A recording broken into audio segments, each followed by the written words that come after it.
على عهدي على ديني على أرض تلاقيني।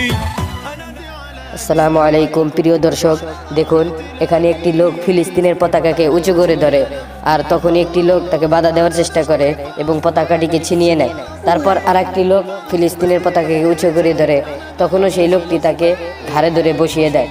আর এই দৃশ্যটা হলো পিএসএল এর final match, Islamabad United versus Multan final ম্যাচের দিন এই ঘটনাটা হয়। على عهدي على ديني على أرض تلاقيني أنا لأهلي أنا فديهم أنا دمي فلسطيني فلسطيني فلسطيني।